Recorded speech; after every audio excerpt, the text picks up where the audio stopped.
ஆனால் நான் இதை நம்பவே இல்லைப்பா. கண்டிப்பாக நான் நம்பவே இல்லை. விசித்ரா எதுக்கு இந்த நிக்சன் மேலே இவ்வளவு அளவு கடந்த பாசத்தை வச்சுருக்காங்க? சரி, அதாவது நடந்துட்டு போட்டோம், அது ஏதோ மகன் மாதிரி பார்க்குறாங்கன்னு சொல்கிறாங்க. ஆனால் அவங்க மகன்கள் இப்படி நடந்தால் அவங்க எப்படி பண்ணுவாங்கன்னு தெரில. சரி, அது அவங்க விருப்பம், நான் அதுக்குள்ளே வர விரும்பலை. ஆனால் இந்த கார்டு மேலே எப்படிங்க அந்த நெயில் பாலிஷ், அதாவது ரெட் கலர் மார்க் எப்படி வந்தது?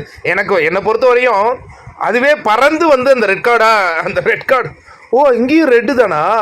ஓ, இது சிம்டம்ஸுப்பா. இது ஏதோ ஒரு சிம்டம்ஸ். ரெட்டு தாயா உங்க எல்லாரையும் பழி வாங்குறதுக்கான சிம்டம்ஸா? அப்படி வச்சுக்கவா கமல்ஜி, பிக் பாஸ்?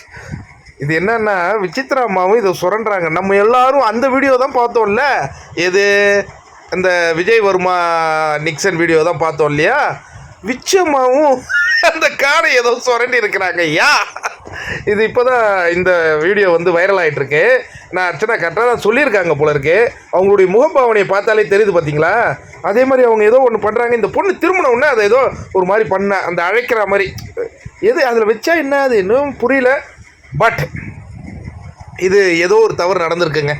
அதை யாரையோ காப்பாற்றுறதுக்காக அதுக்கு குறும்படம் போடலை. இன்னொரு விஷயம், இதை நான் சொல்லக்கூடாது, இருந்தாலும் சொல்கிறேன். கண்டிப்பாக விசித்ரா அவர்கள் ஒரு மிகப்பெரிய அளவு செல்வாக்கில் இருந்தாங்க. இப்போ இந்த மாயாவை ரசிக்கிறவங்க, பூர்ணிமாவை ரசிக்கிறவங்க, நிக்சனை ரசிக்கிறவங்கெல்லாம் இவங்களை ஆதரிக்க போகிறோம் அப்படின்னு சோசியல் மீடியாவில் பதிவு போடும்போது தான் இவங்க நிலை இப்படி ஆகிடுச்சேன்னு நினச்சி எனக்கு ரொம்ப கஷ்டமாக இருக்குங்க.